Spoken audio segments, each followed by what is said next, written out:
There we go. Hey. Here we go. Hi there again. Um, I'm Madeline Cronenberg. And I'm Consuelo Lara. And this week we're on our episode of TeacherTalk, right? We are the between two teachers, but every once in a while we come to you with an important person whose views we want you to hear in our own little teacher interview. And we have a very important person to interview today. So take it away, Miss Laura, who's going to introduce you. Yes. Well, I serve on the West Contra Costa Unified School District, and we have our student trustee here today with us, Dawit Vasquez-Suomala. And we just find him to be one of our future leaders that we need to hear from and to have that voice. The young people are doing amazing things right now in this time of crisis, and we need to listen, and we need to watch and know and learn. And so, DeWitt, you can just start from wherever you want to start, and let us know all about you and what you're doing. Okay, sounds good. Thank you guys for having me. This is great. I'm a little bit nervous, but so I'd like to start with, I'll start from the beginning because it all kind of starts from the beginning. I was adopted when I was 5 years old, from Ethiopia. And I had two older brothers and one younger sister, and the one younger sister is here with us now. And I had my mom. She was not very old. And so yeah, she was taking care of all four of us on her own, because my dad was kind of abusive and he came in and out of her life and our lives. And so finally she came to the point where she got really sick and she was on her own, that she couldn't take care of all of us. We didn't have anything.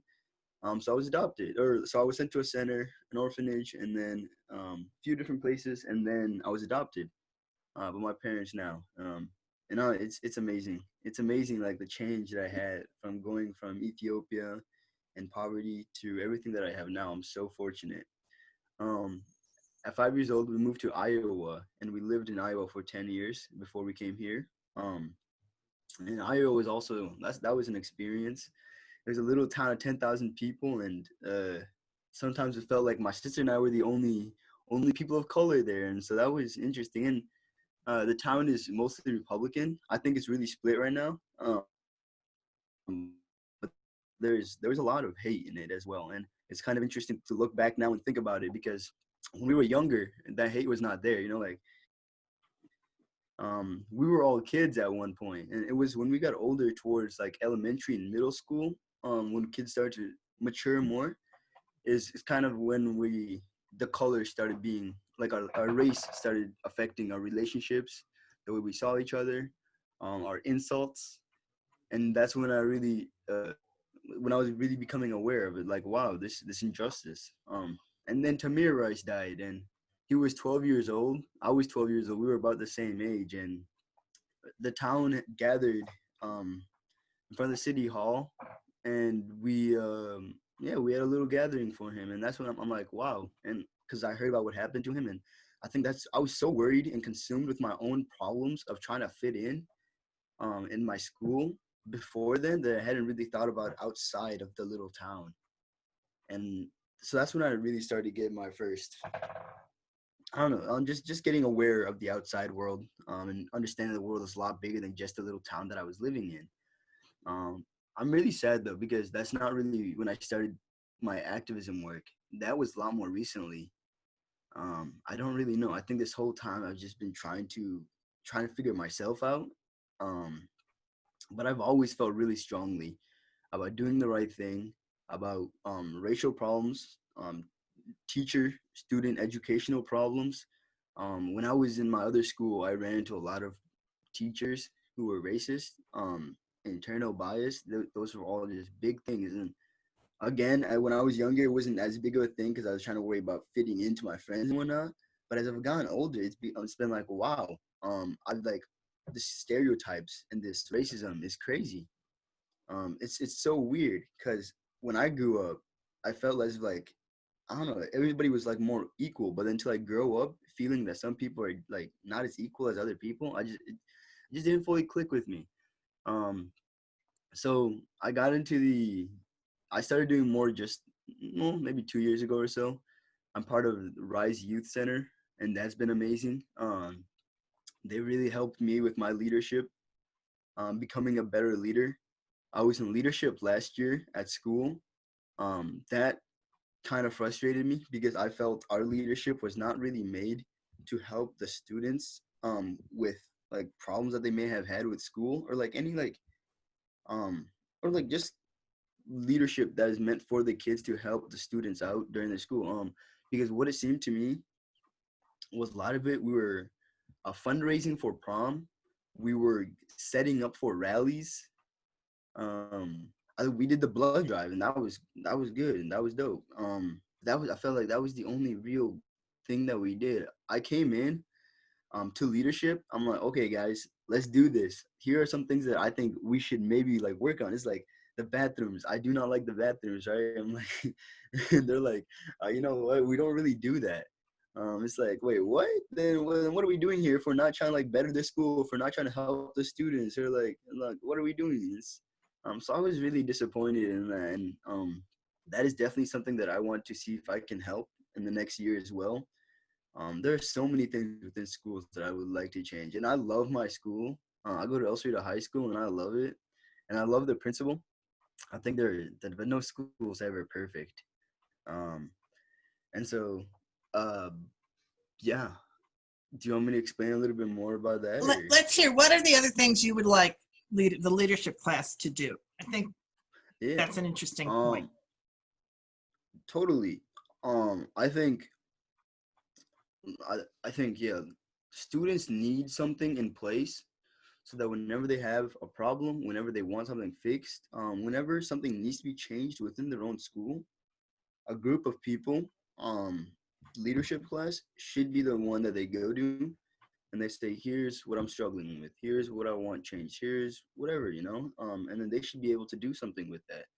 It's a whole class made for leadership that they should have enough power to be able to change or to fix or whatever is needed. And so I think just having students come to you, and you're being able to say, okay, how can we work through this? I think is what I would really like leadership to do. I think there are different things. Yeah. There are so many issues I feel that could be fixed. So like maybe, non-binary bathrooms or something, like maybe leadership would like fight for, okay, we have multiple bathrooms. Let's take one of these bathrooms on 1 or 2 floors, and we say these are non-binary. Anybody can use these bathrooms, something like that. Or maybe, like I said, like our bathrooms are always trashed, and it's not a place you want to go use a restroom. And so I think maybe, instead of actual paper towels that you pull from those little machines, we have like the one that blows air. That's even safer or like that's better for the environment as well. We're not wasting paper towels. It's little things like that each school individually may need to fix, but they feel that they can. Because right now, I don't think that students can go make changes that they think is necessary because they don't feel like they have a place to do that. Right. Yeah. Right. So it's sort of rebranding, and actually giving a different purpose to the leadership class that it has evolved into in many different places, right? Yeah. And that really is having a conversation with the site leadership, right? The principal and the team of folks that are leading the site. Mm-hmm. Those are important conversations to have, because those are all things that you, as you know, because you've been doing it, those are things that can change, right? Yeah, definitely. And I think it's definitely needs a little bit of rebranding. And I think there's nothing wrong with with what is happening so far right now. I just don't think it's what it should be. It should be taking up all our time. I think because one of the funny things was I went in and a lot of what we did was painting, and I've never been good at painting because we had to get ready for the rallies. Right. and and I'm like, wait, I didn't sign up to paint. I didn't sign up for art class. What are we doing? So that's what we did. Dawit, I would like to know, how has this pandemic, COVID, and the murder of George Floyd, how has this affected your life? How have these things maybe Mm, changed what you're doing? yeah, so going back again a little bit, when I was in Ethiopia, I saw something really traumatic, and I don't really know what it was, but what it's been in my mind this whole time. I've been in the U.S. for 13 years now. What it's been in like on my mind this whole time, or like what I think happened. I think like when you're younger, it doesn't always happen as what you think it is. But so what I remember happening was I heard a gunshot, and my two older brothers, well, my oldest brother goes out and runs to see what it is, right? And then my other brother goes to try and get him because he knows that's not a good idea to run towards the gunshot. Right. And so then me, who's 3 or 4 years old, then I go out to try and find them to bring them back as well. So now we're all three of us are out. And then I hear my mom yelling, and she gets up to try and get us. And so what I remember is going outside the house, and the gunshot was really close. And so there's a crowd of like high school students. There's a bunch of students there. Um, and then further down, you see some bodies and the police standing over them. And so whenever but like the crowd was interested in who had just gotten shot, that they kept moving closer, and then like the police would shoot like right above their heads. And so I got mixed in with the crowd. My brothers got mixed in the crowd, and I was the youngest one, so I was at the front of the crowd, so the closest to the police who was shooting. I'm above the crowd's head. And so when I came to the U.S., my parents said I was really afraid of the police. And so they tried their best to make sure that I was not afraid of the police. And like they made me go talk to police and shake their hand and make sure that I knew they were not monsters. And so that was like my first entry to just police overall. And then George Floyd died, and for me, I think it was like so many other people. Enough is enough. Like I've been hearing about this so often to the point where you just don't hear about all of them anymore, right? And I feel like if it's on the news where a black person kills a white person, that is definitely on the news, and you'll probably definitely hear about that. And I'm just like, this is so tiring. Like this is so much of my news, and like my news is all just so depressing. And it was just so angry. And at first, I really supported the, I really supported all the anger overall, all the rage that people had as well at some point, Um, and so then around that same time, then I had one of my teachers, um, like when this was towards the end of the school year as well. And so one of my teachers, I saw I was failing a class. And so I asked my teacher, I'm like, I turned in all my work. And he's like, no, you didn't. And when I really had, and later he tells me that it had not all loaded, and that was the problem. And so I ended up getting an A in the class, but it really scared me because we were coming towards the end of the school year. It was English. It was always English has always been my easiest class. And I was about to fail it. And so I tell him about what's going on and how I've been stressed. And so I know my work may not be the best work that I've turned in before, but I still did it.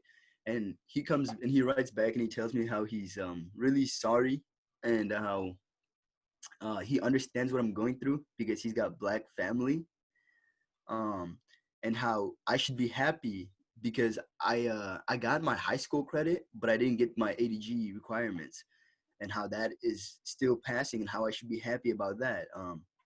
I really don't like it when people tell me that, especially older white people, because I feel like then it is because of the color of my skin, and because I'm black, I should be thankful that I'm passing high school. Um, and it was a few other things like that that were just rude, and I believed it to be rude and attacking me. Um, and I think it was definitely internal bias. I don't think he noticed what he was doing, and when I called him out for it, he basically said no and rejected it. And so I think all of this has kind of just brought that into light, especially with George Floyd dying, because obviously that has been a big thing on people's minds. Mm-hmm. Um, and so that interaction with my teacher is just like, wow, look at this. It's crazy, like the inequalities in our own country. Um, just going from George Floyd, and that was crazy to me. I think the first few days after he died, I stayed up a lot thinking about it. Um, it's just crazy to know that that's anybody, that's anywhere in the U.S. And a lot of times the police are not jailed. Police are not, just nothing happens to the police a lot of times. And it's crazy that you could die. They could say, oh, I thought he had a weapon. And yeah, and that's it. Um, I'm 18 now. I'm getting older, and it's kind of just sometimes I go out and I'm walking across in the street or wherever, and I see a police and like, what? And I don't feel comfortable, and that's crazy to me because I don't I don't see myself as the kind of person who is really scared of that much. I see myself as a pretty confident person. So for me to look at like white people who are dressed in a uniform and be like, yo, that makes me uncomfortable. I think that is just a whole level. Just that's just messed up. Nobody should have to do that. Now, imagine that though in schools, right? School that you have to go to every single day for most of the day, and you're surrounded by these resource officers, right? And so I think that is one huge reason that I advocated for them to be removed from campuses. And I know many of my friends and many people did not want that, because they're like, well, what if a student comes into the school and they bring a gun? Like there's nobody there. Well, a lot of times these resource officers do not need to pull out their guns. They're not really there to, like, if there's another student, like, to kill the student, to shoot the student. I think I don't know. I don't hear about that personally very often. So I think with all that time that they're not doing that, with all the time that they're not really doing anything, that money could be spent somewhere else. Um, and I think what I would support is having somebody who like maybe works for the district, who is trained maybe in martial arts or maybe in disarming or maybe in different ways, to de-escalate a situation where there may be weapons involved, there may be hate involved, and being able to talk about it. I do not believe that the only way to fight hate is with hate. And if a student brings in a gun, there's a reason that they did that, right? So maybe figuring out what that reason is so that doesn't happen again, instead of being like, oh, you have a weapon, you must die. That is just, I don't know. I just don't see that as the answer. And so George Floyd's death, and the Black Lives Matter movement has just brought all of this to attention. It's just made everything just so much bigger, and just has helped me really open my eyes to so much of the problems. Like it's so easy to focus on one problem and let everything else slide, but this just brings in so many different things at once that you really have to focus on all of them. Yeah, it really is hard to do that. One of the things we like to do is always have a call to action, that we can tell people who they can write or call or what they can do. So I'm wondering, what would be your call to action for us, that you see right now that we all need to do? You've started a group, right? Yeah, I did help start a group. So would you like people to join? What kind of support does the group need? Or would you just want us to watch from afar? That's a great question. Thank you guys for asking that. I think so. Yeah, I helped create YSP, Youth Solidarity Project. We got together, and in less than a week, we started a protest, and we had a protest, and we had over 500 people show up. And I think that is just crazy. Like we were just a bunch of high school students just got together in less than a week. It was I don't know, that still blows me away. I think the group right now is just we're still trying to figure out what we want to do with it, where we're going to take the group. We don't right now, we're not really accepting any members. But what I want to do though is maybe that's a little bit separate from that group, because that group is already doing their own thing. And they don't want to make it too big. But what I do want to do, and what maybe I could use help with, is creating another group that is definitely district wide.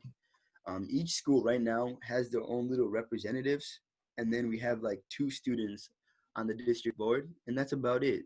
Each school does not really have a connection with each other, and I think that is something that we need. We need to tie our school district together. We need to tie the high schools, the middle schools, the elementary schools together, so they can work with each other through things that affect the whole district. What about the Youth Commission, Dawit? The Youth Commission, So the youth commission is the one that's supposed to bring students onto the district board, right? I was told that they kind of dispersed 2 years ago. So I was not even picked by them. I was actually Mr. Duffy. He wrote to the high schools and he asked for students who would be interested in this. And so Miss Crespo, my principal, said my name. And so that's how I was picked. You know, I was not picked by any team of people. It was Mr. Duffy. So the youth commission was supposed to be what you just described. And at different times in history, that's exactly what it was. And there were students on the youth commission from all over the district, and they worked together on district-wide projects. And they also got to see, they used to do a bus tour of all of the different schools, because students from one high school are unfamiliar what life is like at the other high schools, right? And so they went around and they did a listening tour at each high school every year, so that they could move forward and work on projects. But I don't know what became of it. But obviously nothing became of it. It sort of disappeared. But yeah.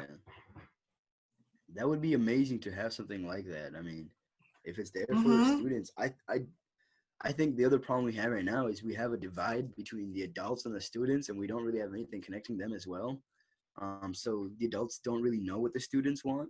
Right. And I think the students are really frustrated that there is that divide, and and I think a lot of them feel as if the adults are not making a big enough effort to try and reach out to the students to ask them what you want, especially because this is our education. And like, I'm 18, and there are people who are 17, 18, you know, like, we're not kids anymore. I mean, we are still kids, but like, we've grown up. We understand what's happening in our own district and things, and we're in high school, and I think we should definitely be involved. And I just think that many students just do not know how to be involved, and that's something that I've been told by many students as well. It's like, how can I get involved? How can I do things on a district level? You know, they just don't know. And so I think if there was a commission that was put there for that exact reason, that would be amazing. Yeah, I think, the fact that you could, you put the call out and you got 500 people to show up somewhere, that's pretty powerful. And, that's leadership, and you need to own that. You've got that, that you've got that kind of leadership. I would say, I think the Youth Commission would be definitely something to explore, as well as any other, because sometimes, you just need to get together with people who think like you do, and you support each other, and you help each other, and you move kind of together. And one of the things that I feel very blessed, I got a lot of mentors. And so having mentors is very, very important, where you see somebody's got what you want, you ask them, how did you get there? And also it's important to have mentees. Like you said, you're going to be leaving the district pretty soon. Bring up some youngsters, in, along with you to replace you. So that's kind of what we're doing here, because, we're old. We want to go on, and we want young people like you, in these leadership roles. Right. You're the leaders of our grandbabies, right? That's it. My little grandbaby. Exactly. And just know that this is what happened to me. I had no idea I'd be on the school board, had no interest in doing it.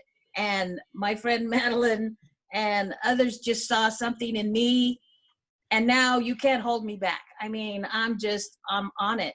So at some point, we teach young people, you have to be ready. You have to be ready when that opportunity is presented to you, and you have to stand up and just, step forward. And also bring in that hope. We have so much negativity out there right now, but the bringing up that hope, that is so important. So whatever you can think of, like I said, get together with other people who think like you do, and get creative about what are the possibilities. What I do is I like to think of visions. Okay, if I could create a vision, this is what I'd like to see. How do we get there? Those kinds of things.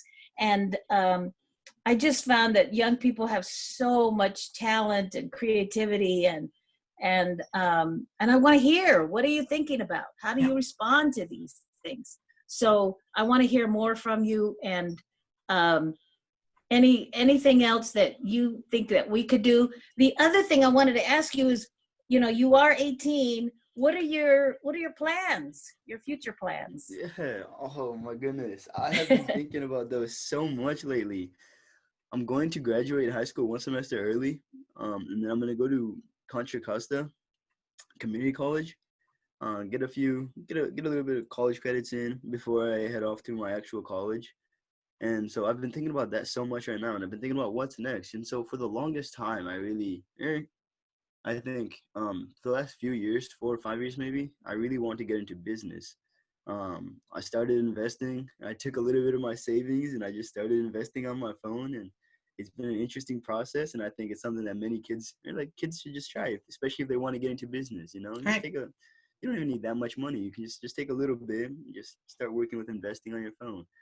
And I thought that's what I really wanted to do, but my family keeps telling me, no, that's not what you want to do. You're tripping because you don't want to sit in an office all day and just stare at a computer.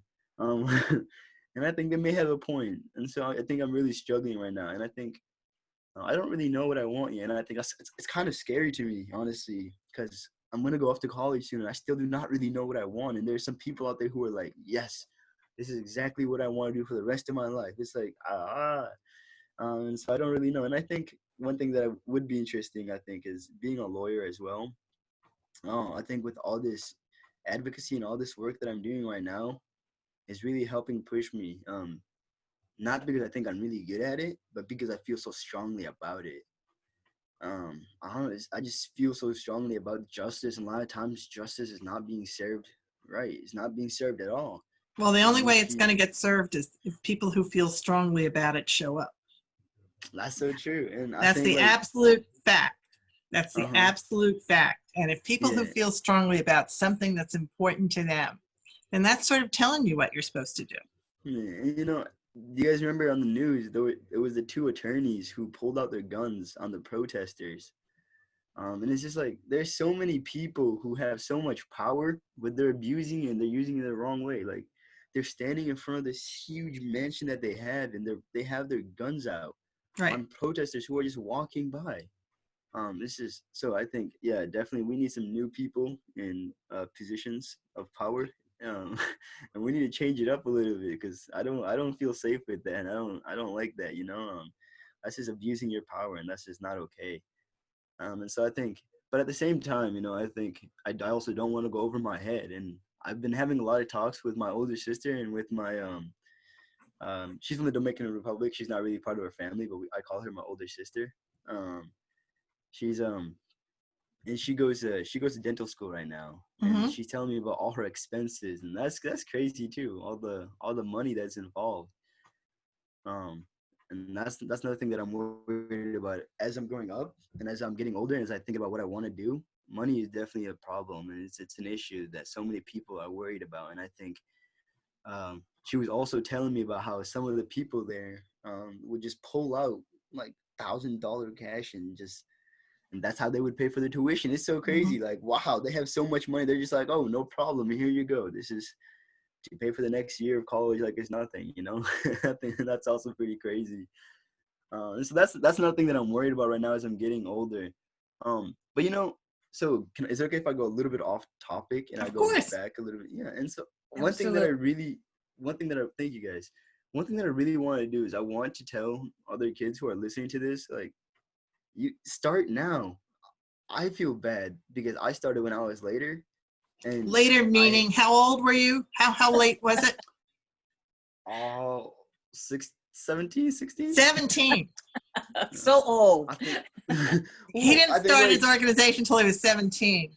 Okay. Well, I think.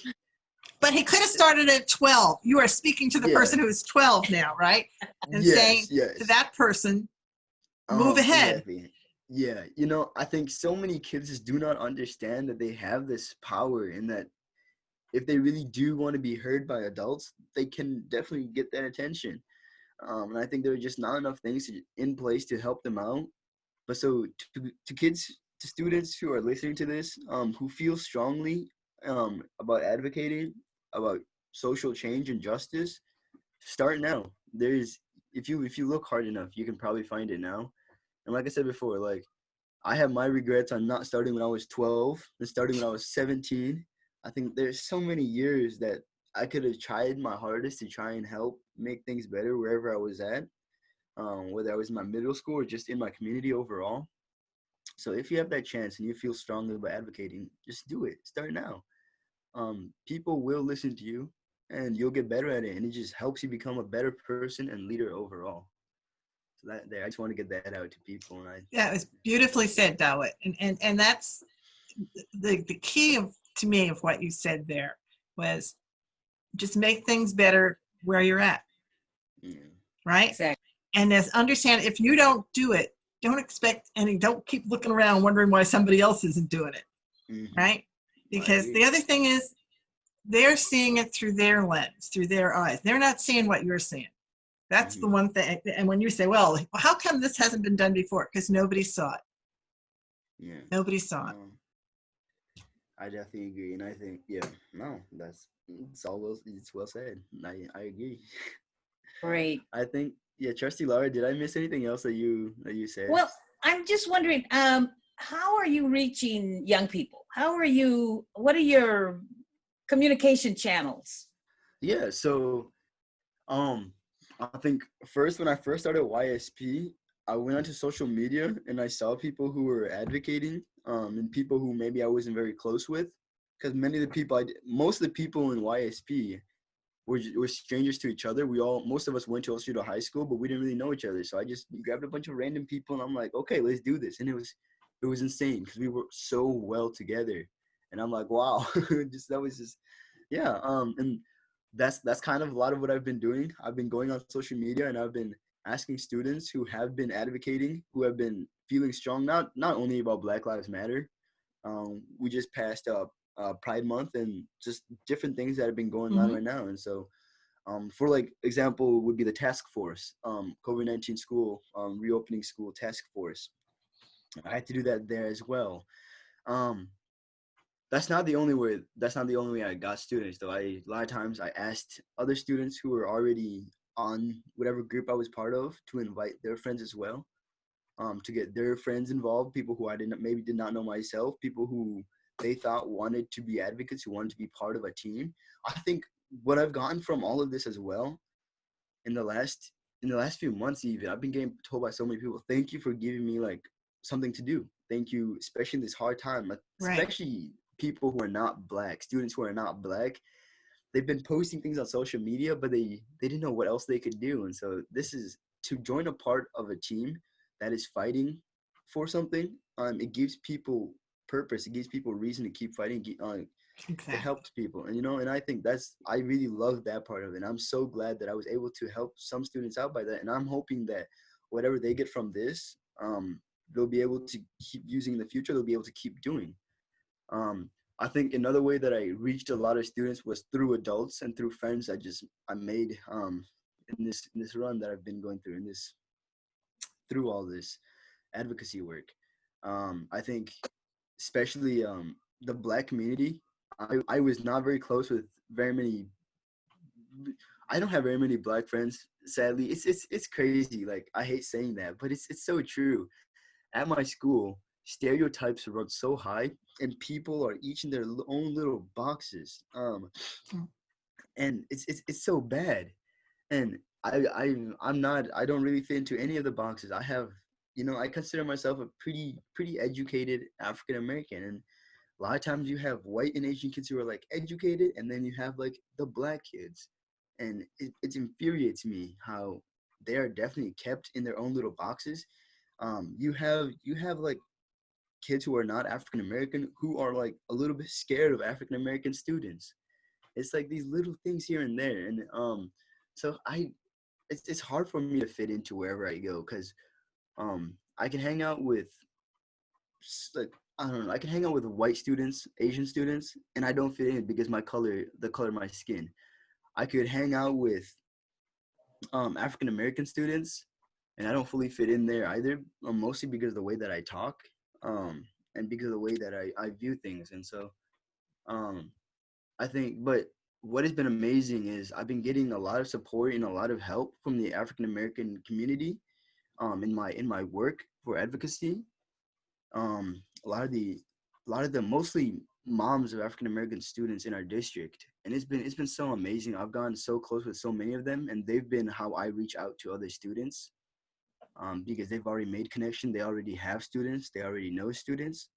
So if I go to them, I can, and yeah. And I think the other thing is Mr. Duffy and the district overall has been helpful in certain ways, such as that, with reaching out to more students, because obviously we want change. We go to a district of 30,000 students. You can't have 5 people doing something, you know.